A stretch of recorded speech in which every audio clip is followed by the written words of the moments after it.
I'm Bill Ritchie, and I have an art gallery across the street. This is Fifth Avenue North in Seattle. And when my neighbors across the street, the Bad Bar, closed down, I took it as an opportunity to remove the signs. That was never my style. I never liked the sign, and I have dreams of making this into what I call a MakerVenues. It's a venue, a collective of venues for makers, like printmakers that I am, and also etching press makers and 3D printing shops.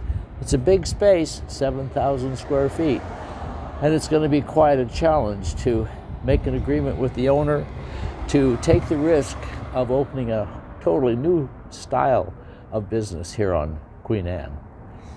Well, thanks for watching.